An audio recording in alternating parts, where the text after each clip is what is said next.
आज शुणा उपन्यास परजा। औपन्यासिक गोपीनाथ महांती। भाग 25। जंगल भितर गोटे घाटी मुह पाखे झोलाकंदी रे दुई भाई टिकरा आ मांडिया बसी कथा गप करुथांती। बेल थाए दुई लाठी। देखिलु टिकरा, तो कुहारे पड़ी जयपुर दशहरा देखी जीवाकू मन करथिली, सब माटी होई थांता, बुझिलु। एबे सिना बेसी मद बिक्री हेब, पछे एते कटिब कोठू। केते हेला? आहुरी 25 हे आसिला। आ 15 टंका मिलगले कौन सते सते बंद करदेबा? टंका कहाँ मिलिब? मांडिया मुह सुखई कहला। वर्षा कमिलाणी, एथर हरकत नहीं, अधिकारी माने बेसी बेसी बुली आसिबे। सालुट काउडिया धरी केसु खोजी आसिबे। एणिकी अधिक अधिक भारी दूररू बास्ना धरिब तांको नाक, आउ धरी पकेइले मल्लू। साहुकार पचारिब, टंका कोठू आनिलु जमी मुकळाइबा पई? कौन बोली कहबू? साहुकार पटका तातर गाल्प जिलीको झिकी नेला। देखिलु ना ता कथा, एमिति मन होउची। रागुचु काहेकि भाई? टिकरा हसिला। जिरील मन नथेइथिले साहुकार नेई थांता बळे बळे। बाया हेलु, भल हेला तो, भिणेई हेला आमर, झोला देब, झिलीको ठीक हेची, आ उणा काम देब आमको। उणा काम देब? अन्यमनस्क हेई पथर उपरे टांगियार धारको घसी लागिला मांडिया जानी। माइकिना थाउ थाउ बुढ़ा डोकरार होई, कौन करिबु तू? जिलीर मन नहेले बाहरी आसु। मांडिया गुम हेई रहिला। बाटे बाटे पाटी सुभिला। मांडिया उठी चलीगला। एई मांडियाटा केते हठात निया होई जाए। टिकरा डरे। जेउ दिन जिली बाहरी चली जिबा खबर पहिले आसिला, कौन होईगला से? बाहरी थिला लोके बुझिबा बुझी करी अटके देबारू रही जाइथिला। से रागिले भात खाए नहीं, खाली एपाख सेपाख चली रहू थाए। नहिले कहे, टिकरा चाल आज दूर को मंदा आड़े नेबा। सबआड़ू असुविधा करे, आउ अन्य बेले जे देखिब कहब, आहा भल पिलाटिए, केड़ा शांत सुधार। टिकरा जानी भाबे जिली चली जिबा कथा। काहाकू पदे पचारिला नहीं, केही जानिले नहीं। तुनी तानी चलीगला से साहुकार सांगे। से भाई जिली तार भौणी, भाईर काम भौणी को संभाळिबा, भौणीर बोझ भाई उपरे। तेणु से गंभीर हुए। मने मने जिली को शासन करे। भाबू भाबू मने हुए केमिति कटमट आखिरे से जिली आड़को अनेई रहंता। वज्र परी कथा गुड़ाक ओगाଳି पकांता जिली। मुह पोतंता, कांदंता, तार गोड़ धरी क्षमा मागंता। से गोड़ छड़ेई नियंता। भाबिला बेले कांध कटकट करे, छाती आहुरी ओसार होई लंबी जाए 6 आंगुली। आउ सांगे सांगे अपसंद लागे। केउ दिन भला जिली ताकू डरीछि, ताठू परामर्श नेइछि, तार नाक चिपिछि, पछाड़ू टूटी चुटी चाणिछि, थट्टा करिछि। सब कथारे ताकू हसरे उड़ेई देइछि। सबुदिने जिली खाली बेसी जाने, बेसी बुझे, बेसी कहे। पारंता से जिली को हस हसरे स्नान करदेब। जिलीर जो चाहाणी, जो देह मोड़िबा, जो मुंड झाड़िबा, केते सानटे होइथिला से जिली आगरे सबुदिन। केड़े चंचल बुद्धिया होई जांती ए माइकिना टोकी गुड़ाक। बड़ बड़ लोकंक संगे समान होई जांती, नोहिले तांको बळी जांती, लोके तांको लेखा करंती मनीष बोली। अथच टिकरा समस्ते भाबी आसिछंती सबुदिने से पिला। जिलीर झुंक मने पड़े, तार एक बाजिया गिरे। जिली बड़, खूब बड़। एड़े बड़ जिली एड़े सान होई पारे, लुचि लुचि पळेला भाबिले दुख लागे, सहानुभूति हुए। भाईपण रे बढ़ी उठी टिकरा भाबे देखि नियंता से के केते कर। साहुकार को से चिड़े। एबे भाबे जिली बाटे संबोधनटा से रखि पारिब तो ना एकदम छाड़ीदेब। आहा जिली एका पेटर भौणी, एकुटिया, एबे तार आउ केही नाही। केमिति से छाड़ीदेब जिली को? काहेकि बा? साहुकार भिन्न जाति बोली? एहीपरि केते तो भिन्न जाति मिଶି जाते जंगल भितरे। गाँ को गाँ, धांगड़ा बसाघर, धांगड़ा बसाघर, मईसी चरेई चरेई जेते से बुलीछि, जेते टोकी को देखिछि। छाती रे हाथ देई कही देई हेब कि समस्ते तारी जाति बोली? जाति फाति तार मनरे गोलमाल आने नाही। किंतु साहुकार, हाँ सेठी दरज। से कथाटा गोलमालिया बेसी चिड़चिड़े मारे सेथिपाई। साहुकार से बड़ लोक, तार परिचय तार बाक्स भितरे, आउ रईता पिला से गरीब। एमिति केबे दिन आसीब नाही जेतेबेले साहुकार तार उच्च पिंडा उपरू ଓହ୍ଲେଇ ପଡ଼ି ରୋହିତ ପିଲା ସାଙ୍ଗେ ଗୋଟାଏ ହୋଇଯିବ। ହେଲେ ସେ ଆଉ ସାହୁକାର ହୋଇ ରହିବ କେମିତି? ତାର ବାକ୍ସ ଅମାର ଭିତରେ ତ ମାଟି ପଶିଯିବ। ସାହୁକାର ସେ କରଜ ଦେବା ଲୋକ, ଗୋତି ରଖିବା ଲୋକ। ରୋହିତ ସେ ସୁଧ ଗଣିବା ଲୋକ, ଗୋତି ରହିବା ଲୋକ। ସାହୁକାର ସେ ହିଡ଼ମୁଣ୍ଡରେ ଧୋବାଧୋବଳିଆଙ୍କ ସାଙ୍ଗ ଜାଣେ। ଫସଲ ନ ପାଚୁଣୁ ତାର ରୋହିତ ସେ ବିଲ ମଝିରେ ପାଚି ପାଚି ସାଙ୍ଗରେ ଜାଣେ ସେ କାମ କରେ। ରୋଇତର କୌପିନି, ସାହୁକାରର ଧୋବଲୁଗା, ରଙ୍ଗରଙ୍ଗିଆ ଅଙ୍ଗୀ। ରୋଇତର ମାଣ୍ଡିଆ ଯାଉ, ଆମ୍ବ କୋଇଲି, ତେନ୍ତୁଳି ମଞ୍ଜିର ଯାଉ। ସାହୁକାରର ଭାତ ମଲ୍ଲି ଫୁଲ ପରି ଭାତ। ସାହୁକାର ସେ ନିଆଁ, ରୋହିତ ପିଲା ସେ ଜାଳିନୀ କାଠ, ପୁରୁ ପୁରୁ ପିରିଗଦା। ସେଇ ତ ଅଡ଼ୁଆ ଟିକ୍ରା ସଙ୍କି ଯାଏ। ଝିଲି କଥା ଭାବିଲେ ମନେ ହୁଏ ଯେମିତି ଆଗୁଳି ବସିଛି ବାଟ ଦୁଆର ମୁହଁରେ ସାହୁକାର। ଯିବାକୁ ବାଟ ନାହିଁ। କେଉଁ ରୋହିତ ପିଲା ଝିଲିକୁ ଝିକି ନେଇଥିଲେ ସେଇଟା ହୋଇଥାନ୍ତା ବିବାହ। ସାହୁକାର ନେବାଟା ଲୋକେ କହିବେ ରଖିବା। ପରଜୁଣୀ ଝିଅକୁ ସାହୁକାର ବିବାହ ହେବ କ'ଣ? ସେଇଟା ହେଲା ରଖିବା।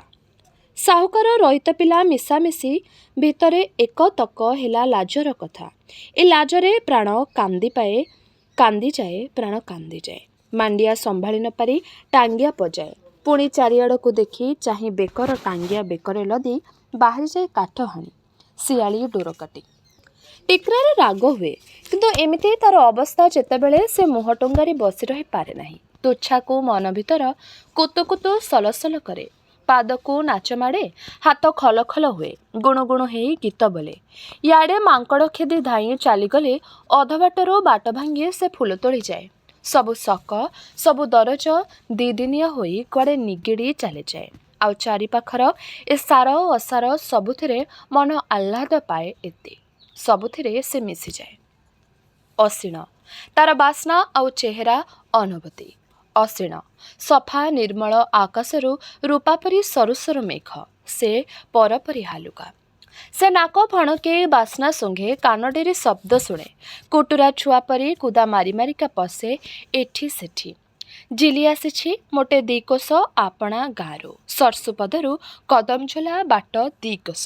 କିନ୍ତୁ ଏତିକିରେ ବୋଝ ହାଲୁକା ହେଇଛି ଖୁବ୍। ଆଉ ଭୁଲି ହେବାକୁ ଏତେ ସୁବିଧା? ଏଇଟା କନ୍ଧ ଗାଁ। ତାଙ୍କର ସ୍ତ୍ରୀ ପିଲାଙ୍କ କଥା ବୁଝି ହୁଏ ନାହିଁ। ଝିଲି ଏକ ରକମରେ ଏକୁଟିଆ। ପୁଣି ଗାଁ ଏପରି, ଚାରିପାଖେ ବଣ ପାହାଡ଼ ଝୋଲା। କେଉଁ ବାଟେ ବାଟ ଜାଣିବା ମୁସ୍କିଲ। ଏ ବଣ ଦେଶରେ ବାଙ୍କ ଗୋଟାଏ ଭୁଲିଗଲେ ଦେଶ ଗୋଟାଏ ଆଖିରୁ ଅନ୍ତର ହୋଇଯାଏ। କେହି କାହାରି ଖବର ରଖେ ନାହିଁ। ଝିଲିର ଆପଣା ଗାଁର କାଉକୋଇଲି ଆସନ୍ତି ନାହିଁ ଏଠିକି ବୋବେଇବାକୁ। ଝିଲି ନୂଆ ବୋହୂ ହୋଇ ଘର କରୁଛି। ଏ ଅଚିହ୍ନା ଦେଶରେ ଅଜଣା କନ୍ଧ ଗାଁରେ କାହାରି ସମାଲୋଚନା ତାର କାନରେ ପଡ଼େ ନାହିଁ। ସେ ଏଠି ସ୍ୱାଧୀନ। ଖାଲି ସେ, ତାର ଘର, ତାର ବର, ଆଉ ଭବିଷ୍ୟତ ଯାହା ସେ ଯେତିକି ଦିନ ଯୋଗିଥିବ। ରାତି ଗୋଟାଏ ପାହେ। ସେ ଭାବେ ଆଜି ହୁଏତ ବାପ ଆସିବ ଗାଁ ଲୋକଙ୍କୁ ଧରି ଝୋଲା ଟଙ୍କା ମାଗିବାକୁ। ଭାବେ ଲାଜ ଲୁଚେଇବି କୋଉଠି? ବାପାକୁ ସେ କ'ଣ ବୋଲି କହିବ ଯାହାକୁ ଠକି ଦେଇ ଚାଲି ଆସିଛି ସେ ଭିନେ ଜାତିର ଗୋଟିଏ ଦରବୁଢ଼ା ଲୋକ ସାଙ୍ଗରେ? କ'ଣ ବୋଲି କହିବ ସେ ସେଇ ଲୋକମାନଙ୍କୁ ଯେଉଁମାନେ ପିଠି ଆଡ଼େଇଲେ ହସି ହସି ଗଡ଼ୁଥିବେ ଆଉ କହୁଥିବେ ପଇସା ଲୋଭରେ ସେ କୁକୁର ପରି ଗୋଡ଼େଇ ଆସିଲା?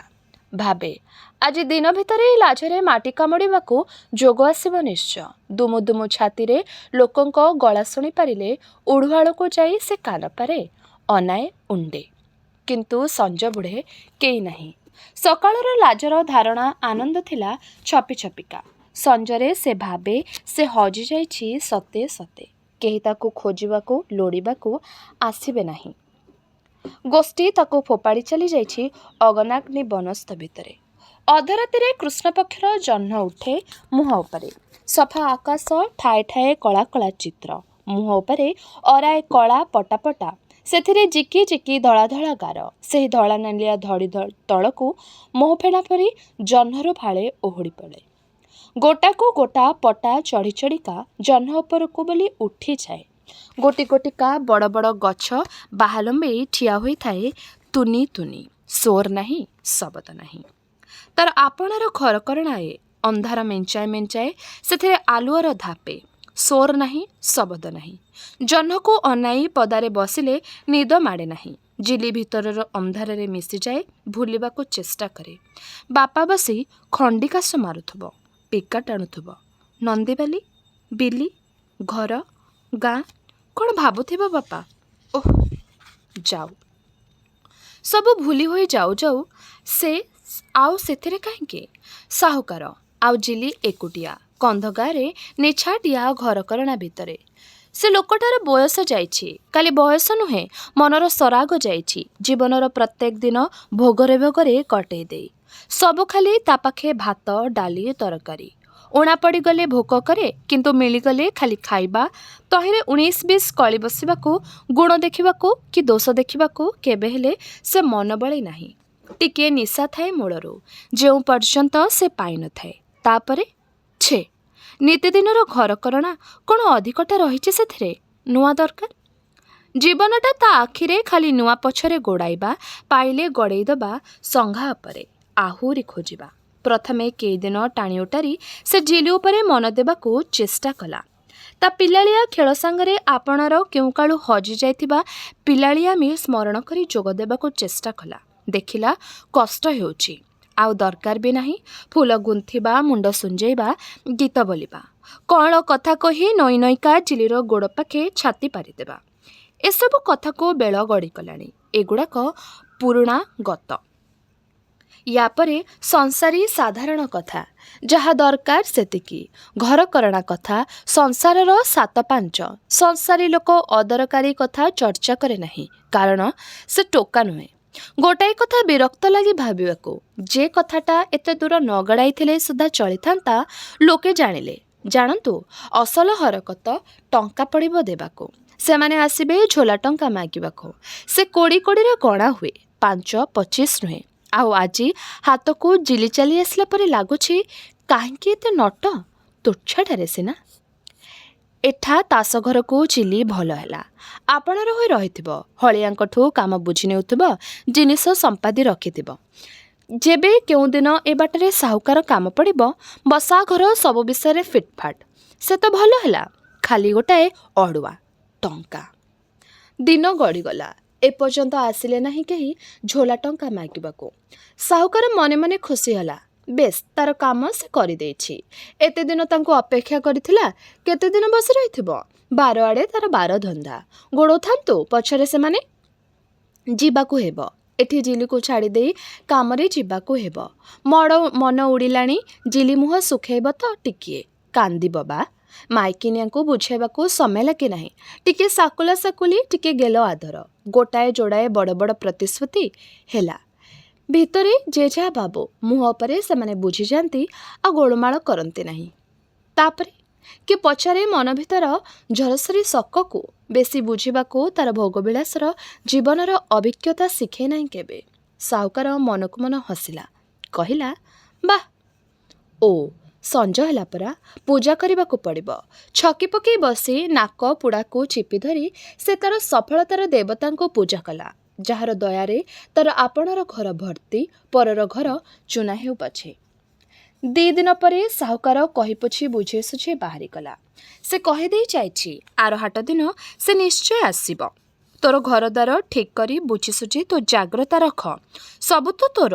ଭଲ ହେଲେ ତୋର ପୁଚି ବା ଦାୟିତ୍ୱ, ଖରାପ ହେଲେ ତୋର ବି ପୁଚି। ଗାଁରେ ଗୋଟିଏ ବୋଲି ଡମ୍ବ ଘର। ସେ ଗାଁର ବାରିକ। ସେଇ କେବଳ ଓଡ଼ିଆ ବୁଝେ। ତାକୁ ଝିଅ ସୁକୁମଣି ନୂଆ ସାହୁକାରିଣୀ ଚଳେଇବାକୁ ଥାଏ। ସେଇ ଚାକର, ସେଇ ବନ୍ଧୁ, ସେଇ ସଖୀ। ପିଲା ଝିଅ, କିନ୍ତୁ ତାର ଭାରି ବୁଦ୍ଧି। ସାହୁକାର ଜିଲିକୁ ତାକିଦ କରି ଦେଇ ଯାଇଛି, ହୁସିଆର ଥିବୁ, ଚୋରଣୀଟାଏ। କେହି ସାଙ୍ଗସାଥୀ ନାହିଁ, ଖାଲି ଚାହିଁ ରହିବା ଆଉ ଭାବିବା। ଯେତେ ଦେଖିଲେ ସବୁ ନୂଆ ଲାଗେ, ସବୁ କାବା କାବା ଲାଗେ, ଖରାପ ଲାଗେ। ପାହାଡ଼ ଗୁଡ଼ାକ କେଡ଼େ ତଳୁ ଉପରକୁ ଉଠିଛି। ପାହାଡ଼ ତଳେ ଖାଲ ଜମି, ଧାନ ଭର୍ତ୍ତି। ତଳର ପଦର ଜମି ଛକି ଛକିକା ଦିଶୁଛି। ବାରି ହୋଇ ପଡ଼ୁଛି, କେଉଁଟା ମାଣ୍ଡିଆ, କେଉଁଟା ସୁଆଁ। ସଞ୍ଜ ହେଲେ ପାହାଡ଼ ପାଖାପାଖି ସୁଆଁକ୍ଷେତ ଉପରେ ମୟୂର ଖୁନ୍ଦି ହୋଇ ଯାଆନ୍ତି। ଗୋଟାଏ ଝାଲିଆକୁ 3-4ଟା ମାଇଁ। ମୟୂର ନାଟ କରନ୍ତି। ଗୋଟିଏ ବଡ଼ କଳାପଥର ଦିଶେ, ଲଣ୍ଡ ହୋଇ ବଡ଼ ଆବୁଟାଏ ସେ। ସେଠି ମୟୂର ଚଢ଼ିଲେ ବାରମ୍ବାର ମନେ ପଡ଼େ କାଉପରଜାର କଥା। ବାରମ୍ବାର ମନେ ପଡ଼େ। ଗୁଡ଼ାଏ ଧାରଣା ଆସେ, ଅସୁନ୍ଦର ସେ। ଲୋକେ ତାକୁ ଠଟ୍ଟା କରନ୍ତି, କିନ୍ତୁ ଅଛି ଅବିଗୁଣ କିଛି ଅବିଗୁଣ ନଥିଲା ତ ତାଠି। କ'ଣ ଖରାପ ସେ? ମାଣ୍ଡିଆ କ୍ଷେତକୁ ବାରିହା ଗଡ଼ନ୍ତି। ବାଗ୍ଲା ମନେ ପଡ଼େ। କାହିଁକି? ଭଲ ଲାଛିପାରେ ବୋଲିକି? ବାଗ୍ଲା ତାକୁ ଫୋପାଡ଼ି ଦେଇ ଯାଇଛି। କେଡ଼େ ରାଗ ଲାଗେ। ତଥାପି ମନକୁ ମନ ବାଗ୍ଲା ଆଉ ତା କଥା କେତେ ଭାବିଯାଏ। ମନ ଭିତରେ କେଉଁ କଣ ଟିକେ ଉଷୁମେଇ ଆସି ଦବିଯାଏ। କାନମୁଣ୍ଡା ଲାଲ ହୋଇଯାଏ।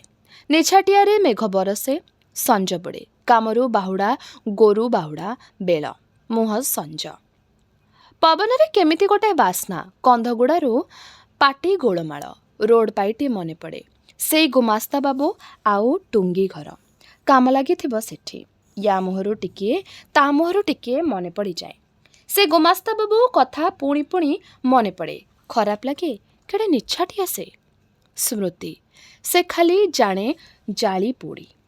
ଠିକ୍ ଯେତେବେଳେ ପୋଡ଼ି ମରିବାକୁ ମନ ହୁଏ ସେ ଛାଏଁ ଆସେ। ଅଣ୍ଟା ଭାଙ୍ଗି ଦେଇ କାନ ପାଖେ ଥିରି ଥିରି କହେ, ଭୁଲ କରିଛୁ, ଭୁଲ କରିଛୁ। ଗଲା ଜୀବନର ସବୁ ମୂଲ, ସବୁ ତଉଲ ଓଲଟେଇ ପୋଲଟେଇ ଦେଇ ସ୍ମୃତି ମଣିଷକୁ ଦେଖେଇଯାଏ ସବୁ ଭୁଲ। ଫୁରୁ ଫୁରୁ ମୁଣ୍ଡିଆ କନ୍ଧ ଲୋକେ। ପେଣ୍ଡା ପେଣ୍ଡା ହାତ ଗୋଡ଼। ସବୁବେଳେ ହସ ଖୁସି। କାମକୁ ଯାଉ ଯାଉ ଗୀତ, କାମରୁ ଲେଉଟିଲା ବେଳେ ବି ଗୀତ। ସଞ୍ଜ ପହରେ 4-5ଟା ବଇଁଶୀ ଏକାଠି ବାଜେ। ସରୁ ମୋଟ 10-12ଟା ଗଳାରେ ଗୀତ ହୁଏ। ସବୁବେଳେ ଚହଳ ସେ କନ୍ଧ ଗାଁରେ। ଆଉ ଏ ପାଖେ ସାହୁକାର ଖମାର ଘରେ ସବୁକିଛି ଚୁପଚାପ। ଅଧରାତିରେ ଫାଳିକିଆ ଚିରୁଡ଼ିଆ ଜହ୍ନଟାଏ ତୁନି ହୋଇ କେତେବେଳେ ବାହାରି ପଡ଼େ। ଦାଣ୍ଡ ଆଗରେ ଡେଙ୍ଗା ଡେଙ୍ଗା ନାଲି କଦଳୀ ଗଛଗୁଡ଼ାକର ଚିରା ଚିରା ପତ୍ର ସନ୍ଧିରେ ଆଲୁଅ ଝିଲିଝିଲି କରେ। ଏଠି ସେଠି ଗୁଡ଼ାଏ ଛାଇ ଆଉ ଆଲୁଅ। ଖମାର ଧାଉଡ଼ିର ଭିତର ଆଡ଼ୁ କେଉଁ ପାଖେ ଟିକିଏ ସଳଖ ହୋଇ ଗୋଟାଏ ବାଟେ ଅନ୍ଧାର ଗୁଡ଼ାକ ପାତାଳ ହୋଇଯାଏ। ଟିକିଏ ଆଲୁଅ। ଖମାର ଦାଉଡ଼ି ଭିତରେ ଆଡ଼ୁ କେଉଁ ପାଖେ ଟିକିଏ ସଳଖ ହୋଇ ଗୋଟାଏ ବାଟେ ଅନ୍ଧାର ଗୁଡ଼ାକ ପାତାଳ ହୋଇଯାଏ। ଟିକିଏ ଆଲୁଅ ଫିଟେ। ଲାଗେ ଯେପରିକି ଏଇ ନିବୁଜା କୋଠରୀ ଭିତରୁ ରୁନ୍ଧି ରଖା କାନ୍ଦଣାରୁ ଟିକିଏ ପଦାକୁ ବାହାରି ଆସୁଛି। ପୁରୁ ପୁରୁକା ବଉଦ ଭିତରେ ଜହ୍ନ ସାଇଁ ସାଇଁ ବାହି ଚାଲେ। ଝିଲି ଶୋଇଥାଏ। ଦଶହରା ପରବ ସରିଗଲା। ଧାଡ଼ି ଲମ୍ବେଇ ଜଙ୍ଗଲୀ ଲୋକେ ରଜାଘର ଦଶହରା ଦେଖିସାରି ପୁଣି ଜଙ୍ଗଲ ଭିତରକୁ ଫେରି ଆସିଲେ ବାଟେ ବାଟେ। ଏତେ ବଡ଼ ହୁଲସ୍ଥୁଲ ରାଇଜଯାକର ବାଇଦ ବାଜଣା ସବୁ ହଠାତ୍ ମାନ୍ଦା ପଡ଼ିଗଲା। ବଣ ଭିତରେ ମାଣ୍ଡିଆ ଜାନି, ଟିକ୍ରା ଜାନି, ମଇଁଷି ପଲ ସଙ୍ଗେ ଏଠୁ ସେଠିକି ବୁଲି ବୁଲି କଟେଇଛନ୍ତି, ମଦ ରାନ୍ଧିଛନ୍ତି, ମଦ ବିକିଛନ୍ତି, ପଇସା ଠୁଳ କରିଛନ୍ତି। ଚାରିଆଡ଼ର ମୌଜ ମଜଲିସ୍ ଆଡ଼ୁ ମନଟାକୁ ଟାଣି ବଣ ଭିତରେ ମଦହାଣ୍ଡିରେ ମାଡ଼ିବାକୁ ଯଥେଷ୍ଟ ପରିଶ୍ରମ ଲାଗିଛି। ସବୁବେଳେ ଲୁଚି ଲୁଚି ଛପି ଛପି ଚଳିବା। କାଳେ କେତେବେଳେ ସାଲୁଟ ଲୋକ ଜାଣି ପକେଇଲେ ସବୁ କିଛି ସରିଯିବ। ପାପ ପୁଣ୍ୟ, ନ୍ୟାୟ ଅନ୍ୟାୟ ଖୁବ୍ ବଡ଼ ବଡ଼ କଥା। ପଦାକୁ ଗୋଡ଼ ବଢ଼େଇଲେ ବା କଥା ପଦେ କହିଦେଲେ ଚାଷୀ ଆଇନ ଭାଗେ, ଦୋଷ କରେ। ତେଣୁ କର୍ମଫଳକୁ ସେ ଏତେ ଭାବି ଦେଖେ ନାହିଁ। ଦେଖେ ଭାଗ୍ୟ ଫଳକୁ। କାରଣ ଗଢ଼ି ଗଢ଼ିକା ବିପଦକୁ ସେ ତଉଲି ଦେଖେ ନାହିଁ। ଭାବେ ଏ ଅନହୂତି, ଏଥିରୁ ରକ୍ଷା ମିଳିନଥାନ୍ତା, ମିଳିବ ନାହିଁ। ତେଣୁ ଆପଣାର ଭୟ, ସଙ୍କୋଚ, ଅବସ୍ଥାର ସଂକୀର୍ଣ୍ଣତା ୟାରି ଭିତରେ ଚାପି ହୋଇ ହାତ ପାଆନ୍ତି ଯାହା ଦରକାର ଦେଖେ କରିବାକୁ ଚେଷ୍ଟା ମଧ୍ୟ କରେ। କେ ଆକଟ କରି ଧରି ପକାଇଲେ କହେ, ହାରିଗଲି, ଯାହା କରୁଛ କର, ତୁମ ଖୁସି। କେତେ ଯୁଗ ପଡ଼ି ରହିଥିବା ଏହିପରି ପରର କିଣା ଚାକର ହୋଇ, ହଇରେ ଟିକ୍ରା। ମଦ ରାନ୍ଧିବା, ଦେଖିବା, ସୁରୁଖୁରୁରେ ସବୁ ଚଳିଗଲେ ତ ଭଲ। ଧରା ପଡ଼ିଗଲେ ଜେଲ୍ ଯିବା। ଆଉ ଏଥର ଜୋରିମାନା ନାହିଁ। ଏବେ ବି ସେ ଭାବେ ଜୋରିମାନା ଦେବାକୁ କହି ସେ ଭଲ କରି ନାହିଁ। ଆଖି ଆଗରେ ତ ଦେଖି ଆସୁଛି ଏବେ ଶହ ଶହ କନ୍ଧ ଲୋକେ ଜୋରିମାନା ପରିବର୍ତ୍ତେ ଦିନାକେତେ ଜେଲ୍ ଭିତରେ କଟେଇ ଦେଇ ଚାଲି ଆସୁଛନ୍ତି। ଲଣ୍ଡା ମୁଣ୍ଡରେ ବାଳ ପୁଣି କଅଁଳୁଛି। ପୁଣି ସବୁ କଥା ଆଗ ପରି ଚାଲୁଛି। ଖାଲି ଜାତିଟା ଅଭିଆଡ଼ା ଲୋକର ଜାତି କଲେ ଆଉ କ'ଣ ଅନିଷ୍ଟ ହେବ ବେଶୀ? ଟଙ୍କା ଜମି ଆସିଲା ଦିନୁ ବେଳୁ ବେଳ ଖାଲି ଅସ୍ଥିର ଲାଗୁଛି। ମନ ହେଉଛି ଆଉ ଦଣ୍ଡେ ନୁହେଁ, ଗୋତି ମୁକୁଳେଇ ଜମି ମୁକୁଳେଇ ପୁଣି ଥରେ ସେ ନୂଆ କରି ଜୀବନ ଆରମ୍ଭ କରିଦେବ। ପଛେ ଦେଖାଯିବ କେଉଁ ପାଣି କେଉଁ ପର୍ଯ୍ୟନ୍ତ ଯାଉଛି। କିନ୍ତୁ ସବୁ ଟଙ୍କା ଠୁଳ କରିବା ଦରକାର। ଗୋଟିଏ ଟଙ୍କା ଊଣା ହେଲେ ସାହୁକାର ତାକୁ କେଜାଣି କେତେ କରି ଆହୁରି 10 ବର୍ଷ ଗୋତି ଖଟେଇବ। ଅଧଲା ପାହୁଲା ପର୍ଯ୍ୟନ୍ତ ସବୁ କିଛି ଠିକ୍ ହେବା ଦରକାର। ତେଣୁ ଏତେ ପରିଶ୍ରମ। ଦଶହରା ପରବ ସରୁ ସରୁ ସବୁ ଟଙ୍କା ଜମିଗଲା। ସେଦିନ ଦୁଇ ଭାଇ ବସି ଗଲେଣି, ଠିକ୍ ଅଛି 4 କୋଡ଼ି 3। ଦୁଇ ଭାଇ 17 ପରସ୍ତ କରି ଗଣାଗଣି କଲେ। ହଁ 4 କୋଡ଼ି 3। ଟିକରା ତୁ ଆଉ ଥରେ 5 କଣି ଗଣିଥୋ, ମୋର ହେତୁ ରହେ ନାହିଁ, କାଳେ କୋଉଠି ଭୁଲ ହୋଇଯାଇଥିବ। ସେ ପାଖେ ବାପ, ଜମି ଦୁହେଁ ନମସ୍ୟ, ଦୁହେଁ ପୁରାତନ। ଏ ପାଖେ ଗୋତିପଣିଆ, ବଣ ବାଘ ସବୁ ରହିଛି ଏ ଟଙ୍କା କେଇଟାରେ। ନିଶା ଅନ୍ଧାରରେ ନିଛାଟିଆ ବଣ ଭିତରେ ଅଡ଼ାର ଘରେ ଦିନୁ ଦିନୁ ଉଆଁସ ପାଖେଇ ଆସୁଛି କେଡ଼େ ଅନ୍ଧାର। କଳା କିଟିକିଟି ଦୂର ପାହାଡ଼ ମୁଣ୍ଡ ଉପରେ ଗୋଟାଏ ଗୋଟାଏ ଉଜ୍ଜଳ ତାରା, ସବୁ ତୁନିତାନି। ଅଡ଼ାର ଘରେ ଛୋଟିଆ ନିଆଁଟିଏ କୁହୁଳି କୁହୁଳିକା ଜଳୁଥାଏ। ଦୁଇ ଭାଇ ଶୋଇ ରହି ନିଦୁଆ ନିଦୁଆ ତୁଣ୍ଡରେ 7-5 କଥା ମନେ ପକେଇଥାନ୍ତି। ଆଜି ଗଣିଥିଲେ ତ ଠିକ୍ ଅଛି ନା? ଯାଇ ହଉ, ଏତେ ଦିନକେ କେଡ଼େ କାକୁର୍ତ୍ତି ଲୋକ ଆମେ। ତେଣେ ଘର ବୁଡ଼ି ଯାଉଛି। ଦେଖ ଜିଲିପରା ଝିଅ ଚାଲିଗଲା। ଭୂମି ଉପରେ କମାଳା ପଚେଇବାକୁ ବସିଲାଣି ସାହୁକାରଟା। କେତେ କଥା ଘୋଟି ଆସିଲା ଏକାବେଳେ ଚାରୁଆଡ଼କୁ। ଏଣିକି ସବୁ ସୁଧୁରିଯିବ। କାହିଁକି ରହିଥିବ ସେଠି ଝିଲି? ଯାଇ ନେଇ ଆସିବା। ଆଉ କେହି ଭଲ ଲୋକ ମାଗିଲେ ବିଭା କରିଦେବା। ତୋ ପାଇଁ କେଉଁଠି ହେଲେ ଗୋଟିଏ ନ ଦେଖିଲେ ଘରକୁ ଲେଉଟି କି ଉପକାର ହେବ ଭାଇ? ଦେଖିବୁ ଦେଖିବୁ, ଯାଉ ଆଗ ସାହୁକାରର ଋଣ ତୁଟେଇ ଦେଉ। ଉଚ୍ଚାଟ ଲାଗେ। ଏଡ଼େ ଶୀଘ୍ର ସବୁ ପୁଣି ସୁଧୁରିଯିବ, ଆଉ ଗୋତିପଣିଆ ନଥିବ। ଭୟ ଚାଲିଯାଏ। ନିଘୋଡ଼ ନିଦ ଘାରେ ଦେହ ଘର ଖୋଜେ। ଶୋଇଥିବା ଜଙ୍ଗଲ ଆଉ ଅନ୍ଧାର ସାଙ୍ଗେ ମିଶିଯାଆନ୍ତି ସେମାନେ ବି। ସ୍ୱପ୍ନ ବି ହୁଏ ନାହିଁ। ଦିନ କେଇଟା ପରେ ଖବର ଆସିଲା, ସାଲୁଟ ଆସିଛନ୍ତି। ଚେରେଙ୍ଗା ପରଜା ପିଇଲା, କହିଦେଇଗଲା ଭୋର୍ସାମୁଣ୍ଡା ପାରା କିଣି ଆସିଥିଲା, ଗାଁରେ କହୁଥିଲା। ସାଲୁଟ ଆସୁଛନ୍ତି, କେସ୍ ଧରୁଛନ୍ତି, ହାଣ୍ଡି ନଳା ଧରଣୀ ସବୁ ଗୋଟେଇ ନେଉଛନ୍ତି। ସାଲୁଟ ଆସୁଛନ୍ତି, ପଳା ପଳା। ତେବେ ଏହିଠାରେ ଶେଷ ହେଲା ଔପନ୍ୟାସିକ ଗୋପୀନାଥ ମହାନ୍ତିଙ୍କର ଉପନ୍ୟାସ ପରଜାର ଏହି ଭାଗଟି। ଆଗାମୀ ଅଧ୍ୟାୟରେ ଏହି ଉପନ୍ୟାସଟିର ବାକି କଥା ଗୁଡ଼ିକୁ ଆମେ ଶୁଣିବା। ରହିଲି, ନମସ୍କାର।